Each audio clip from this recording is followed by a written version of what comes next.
Hi అండి. Welcome to civil man YouTube channel అండి. Okay. So, ఈ వీడియోలో అయితే మనం preparation strategy for soil mechanics చూద్దాం. జస్ట్ వీడియోలోకి ఎళ్ళే ముందు ఒకసారి నా క్రెడెన్షియల్స్ నేను ఎక్స్‌ప్లెయిన్ చేస్తా అండి. ఎందుకంటే ఈ వీడియో వర్తియా, నాటా మీకు తెలియాలి గదా! నాకు ఎక్స్‌పీరియన్స్ ఉంటేనే నేను చెప్పగలను గదా! లేపోతే ఇట్స్ వేస్ట్ గదా! మీకు వేస్ట్. మీకు యూజ్ ఉండదు గదా! ఓకే. సో, నేనైతే గేట్ క్వాలిఫైడ్ అండి. నా బీటెక్‌లోనే క్వాలిఫై అయినా నేనిది. అండ్ నెక్స్టొచ్చేసి ఏడబ్ల్యూ నోటిఫికేషన్ 2022. చాలామంది ప్రిపేరింగ్ స్టూడెంట్స్‌కి తెలిసే ఉంటది. అందులో అయితే నా స్కోర్ గాదు. క్వెషన్స్ ఆన్సర్డ్ వచ్చేసి 117 ఔట్ ఆఫ్ 150 క్వెషన్స్ అండి. స్కోర్ అంటే ఇంటూ 2 చేయాలి. అంటే 234 మార్క్స్. అంటే ఎందుకు తెలుసు గదా! 1 క్వెషన్ 2 మార్క్స్. ఇది టెక్నికల్‌కి. వేరేస్ జనరల్ స్టడీస్‌కి 1 క్వెషన్ 1 మార్క్. సో, నావైతే 117 కరెక్ట్ అయినాయండి. Out of 150. అప్పుడు హైయెస్ట్ నాకు తెలిసి అరౌండ్ 125-130 మధ్యలో ఉందనుకుంటా. ఐ డోంట్ నో కరెక్ట్‌గా గుర్తులేదు. నాకైతే 117 వచ్చిందండి. అండ్ నాకు 5+ ఇయర్స్ ఎక్స్‌పీరియన్స్ ఉందండి ఈ ఇంజినీరింగ్ ఎగ్జామ్స్‌లో. ఓకే. అండ్ ఈ ఛానల్ మెయిన్ పర్పస్ వచ్చేసి మీకు ఒక ప్రాపర్ గైడెన్స్ ఇవ్వాలండి. అంటే నేనేదైతే మిస్ అయ్యానో కొంచెం గైడెన్స్ మిస్ అయినా నేను. అండ్ టైమ్ వేస్ట్ కూడా అయిందండి నాది కొంచెం. మీకు టైమ్ వేస్ట్ అవ్వద్దు. మీకు నో టైమ్ వేస్ట్ అవ్వాలి. అండ్ మీరు నా మిస్టేక్స్ నుండి నేర్చుకోవాలి. ఓకే. నేనేదైతే మిస్టేక్స్ చేశానో మీరు అది చేయొద్దనమాట. అది మెయిన్ పర్పస్ అనమాట సివిల్ మ్యాన్ యూట్యూబ్ ఛానల్‌ది. ఇది డీవీ అండి. ఓకే. వెరిఫికేషన్ లిస్ట్ ఇది. ఈ హాల్ టికెట్ నంబర్ ఇది. ఇదే అండి నా హాల్ టికెట్ నంబర్. హైలైట్ చేశా చూడండి. ఇదొచ్చేసి నా హాల్ టికెట్ అండి. Okay. Physical copy hall ticket photo. నేను కొంచెం ఇంట్రోవర్ట్ కాబట్టి నా నేము, ఫోటో, అడ్రెస్ అవన్నీ హైడ్ చేసిన అంతే అండి. అంతకు మించి రీజన్ ఏం లేదు. మీరు చెక్ చేసుకోవచ్చు. హాల్ టికెట్ నంబర్ డీవీలో ఎళ్లి చెక్ చేసుకోవచ్చండి. ఇది ఒరిజినల్ డీవీయే. ఓకే. ఇంక వీడియోలోకెళ్ళిపోదాం. టైమ్ వేస్ట్ వద్దు. ఓకే. ఫస్ట్ వీడియోలోకెళ్ళిపోదాం. ఫస్ట్ ఏందండి, ఫస్ట్ సిలబస్ చూద్దామండి. ఓకే. ఇది నోటిఫికేషన్ నుండి నేను డైరెక్ట్ కాపీ పేస్ట్ చేసిన సిలబస్. ఓకే. ఫస్ట్ స్టూడెంట్స్‌ది మిస్టేక్ ఇక్కడే స్టార్ట్ అయిద్దనమాట. నాకు తెలిసిన చాలా మందికి కూడా అసలు వాళ్ళకి సిలబస్ మీదే క్లారిటీ ఉండదండి. నేనేం చేస్తుండే, నేను సిలబస్‌ది జిరాక్స్ తీసుకుంటుండే. జిరాక్స్ తీసుకొని అన్ని సబ్జెక్ట్ జిరాక్స్ తీసుకొని దాన్ని స్టాపులు చేస్తుండే. స్టాపులు చేసి ఏం చేస్తుండే, ఇన్ కేస్ నాదొక టాపిక్ అయిపోయిందనుకోండి. ఫర్ ఎగ్జాంపుల్ నాది ఎర్త్ ప్రెషర్ టాపిక్ అయిపోయింది. దాన్ని కట్ చేస్తుండే అనమాట. ఇట్లా అన్నీ అయిపోయినయి అన్నీ కట్ చేసి అట్లా కట్ చేస్తుండే. ఎట్ ద ఎండ్ ఏమైతుండే, ఎట్ ద ఎండ్ నాకు క్లారిటీ ఉంటుండే. అంటే ఫర్ ఎగ్జాంపుల్ నేను లాస్ట్‌కి కాఫర్ డ్యామ్స్ అనే టాపిక్ ఇడిచిపెట్టినా అనుకోండి. నాకు క్లారిటీ ఉంటది. ఓకే. కాఫర్ డ్యామ్స్ అనే టాపిక్ నేను ఇడిచిపెట్టినా. అప్పుడేమైద్ది, అప్పుడు నేను మాక్ ఎగ్జామ్స్ రాసినా, ప్రీవియస్ ఇయర్ క్వెషన్స్ రాసినా, నాకిందులోంచి ఇన్ కేస్ రిపీటెడ్‌గా క్వెషన్స్ వస్తున్నాయనుకోండి, నాకర్థమైపోద్ది. అచ్చా! ఇది ఇంపార్టెంట్ టాపిక్కే, నేను చదవాల్సిందే అని చెప్పేసి ఇది చదువుతుండే అనమాట. క్లారిటీ అనేది ఇంపార్టెంట్ అండి. క్లారిటీ అనేది వెరీ ఇంపార్టెంట్. మీరు అందుకే ఏం చేయండంటే సిలబస్‌ని జిరాక్స్ తీసుకోండి. అన్ని సబ్జెక్ట్స్‌ది జిరాక్స్ తీసుకొని ఏం చేయండి, దాన్ని స్టాపులు చేయండి. స్టాపులు చేసి ఒక్కొక్క కాన్సెప్ట్ కంప్లీట్ అవ్వంగానే దాన్ని నీట్‌గా ఇట్లా కట్ చేసేసేయండి. ఓకే. అట్లా కట్ చేస్తే మీకేమైద్ది, ఎట్ ద ఎండ్ మీకు క్లారిటీ వస్తది. ఓకే. నాకు 90% సిలబస్ వచ్చు జీటీలో. లేదు ఎస్ఎంలో 80% సిలబస్ వచ్చు. మీకొక క్లారిటీ ఉంటది చూసారా? అది చానా హెల్ప్ అయిద్దండి.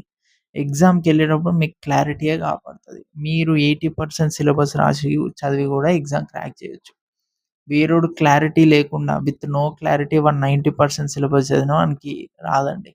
మీకు క్లారిటీ అనేది ఇంపార్టెంట్. ఏ టాపిక్ నాకొచ్చు, ఏ టాపిక్ నాకు రాదు అనే క్లారిటీ మీకుంటే అది మీకు చానా అంటే చానా హెల్ప్ అయిద్దండి. నేను చెప్తున్నా కదా! డెఫినిట్‌గా హెల్ప్ అయితది. Clarity is very important.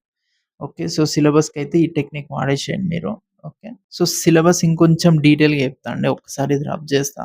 Rub చేసి మీకు కొంచెం డీటెయిల్‌గా చెప్తా సిలబస్. ఓకే. సిలబస్ ఇంపార్టెన్స్ చెప్పినా ఇంతసేపు. ఇప్పుడు సిలబస్ చెప్దామండి. ఏమేం టాపిక్స్ ఉన్నాయి, ఏంది అని చెప్పేసి. ఓకే.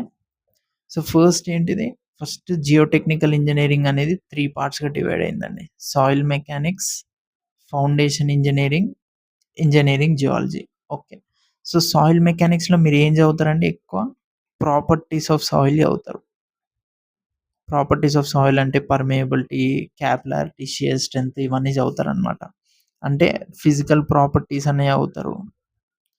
ఇండెక్స్ ప్రాపర్టీస్ అంటారండి. అంటే క్లాసిఫికేషన్ ఆఫ్ సాయిల్‌లో మీకుంటది ఇండెక్స్ ప్రాపర్టీస్ అని జెప్పేసి అదన్నా చదువుతారు. సో, ఇంకోటి ఇంజినీరింగ్ ప్రాపర్టీస్ అని ఉంటాయి. సో, ఈ 3 టైప్స్ ఆఫ్ ప్రాపర్టీస్ మీరు చదువుతారనమాట. అవే ఇవే. ఇక్కడుంది చూసిర్రా? క్లాసిఫికేషన్ ఆఫ్ సాయిల్‌లో మీరు ఇండెక్స్ ప్రాపర్టీస్ చదువుతారు. పర్మియబిలిటీ, క్యాపిలారిటీ ఇవన్నీ ఇంజినీరింగ్ ప్రాపర్టీస్ కిందకొస్తాయన్నమాట. ఓకే. సో, సాయిల్ మెకానిక్స్ అనేది ఫస్ట్ ఏంది? సాయిల్ గురించి తెలుసుకోవాలి. అంటే సాయిల్ ఏంటిది అనే దాని గురించి తెలుసుకోవాలి. నెక్స్ట్ ఫౌండేషన్ ఇంజినీరింగ్‌లో సో, అప్లికేషన్ చదువుతారండి. సో, ఈ ప్రాపర్టీస్ ఆఫ్ సాయిల్ అప్లికేషన్ చదువుతారు. అంటే ఒక ఫౌండేషన్ ఏసినప్పుడు సాయిల్ అనేది ఎలా రియాక్ట్ అవుతుంది? అది సాండ్ అయితే ఎలా రియాక్ట్ అయితది? క్లే అయితే ఎలా రియాక్ట్ అయితది? సెటిల్మెంట్ ఎంత అయితది? సెటిల్మెంట్ అనాలిసిస్ ఇవన్నీ చదువుతారు. అండ్ ఇంకొక పాయింట్ అండి. మన ఏడబ్ల్యూలో పక్కా ఈ 2 టాపిక్స్‌లోంచి 1 క్వెషన్ వస్తదండి. సో, చాలా మంది ఇది నెగ్లెక్ట్ చేస్తారు. అంటే ఈ టాపిక్స్ ఉందని కూడా చాలా మందికి తెలవదు. బట్ మీరు ప్రీవియస్ ఇయర్ క్వెషన్స్ చూడండి. పక్కా ఒక క్వెషన్ వస్తది ఈ టాపిక్ నుండి. అండ్ మోస్ట్ కోచింగ్ ఇన్‌స్టిట్యూట్స్ కూడా వీటి గురించి చెప్పవన్నమాట. మీరు గూగుల్‌లో సెర్చ్ చేయొచ్చండి.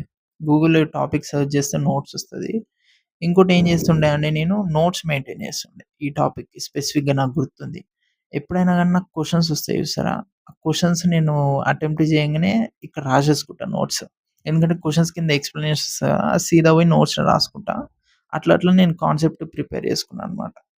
నెక్స్ట్ ఇంజినీరింగ్ జియాలజీ అనేది ఈ 7థ్-10థ్ క్లాస్‌లో మనకి ఎక్స్‌ప్లెయిన్ చేస్తారు కదండీ!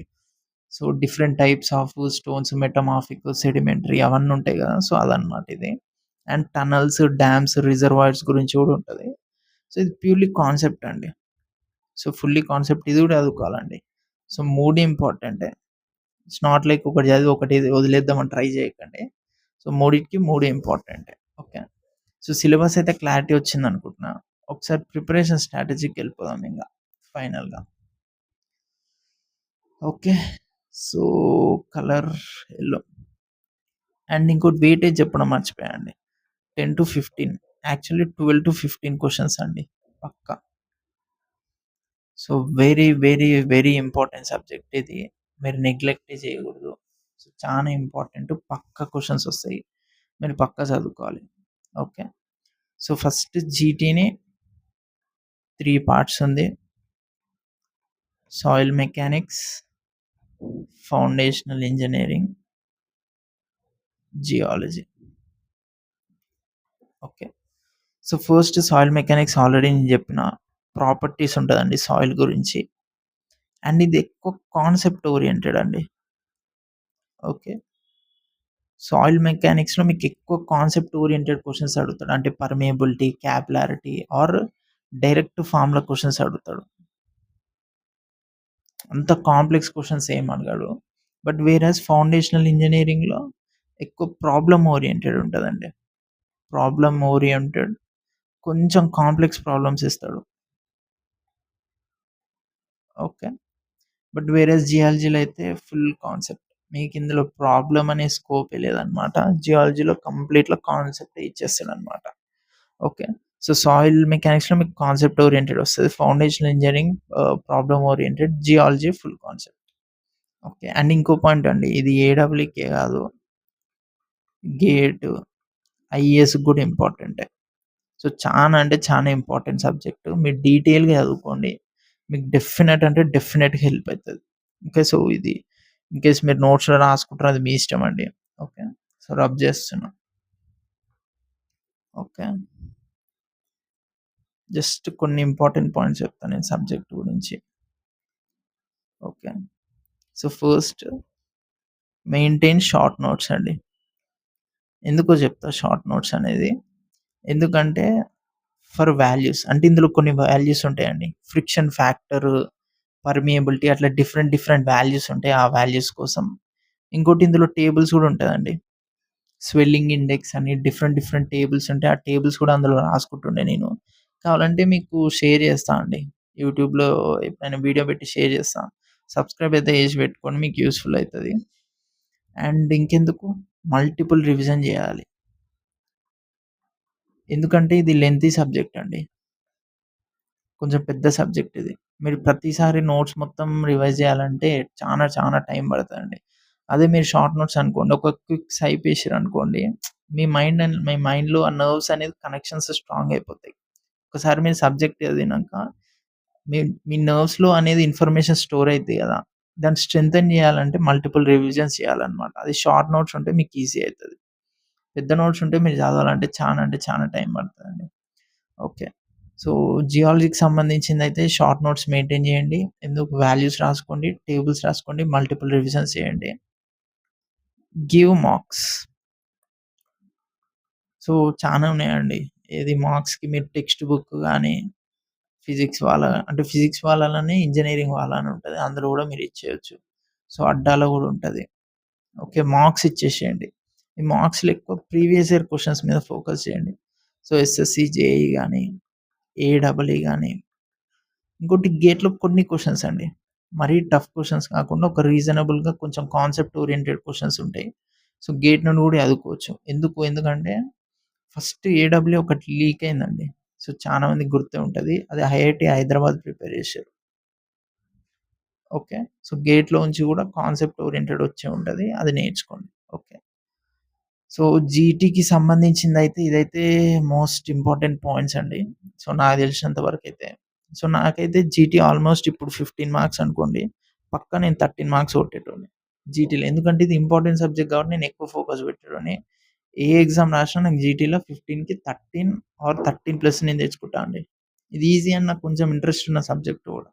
కొంచెం రియల్ లైఫ్ అప్లికేషన్స్ ఉంటాయి కాబట్టి. ఓకే. మీకు ఇన్ కేస్ వేరే సబ్జెక్ట్ మీద డౌట్ ఉంటే కామెంట్ చేయండి. For more similar content, you can subscribe us. Thank you.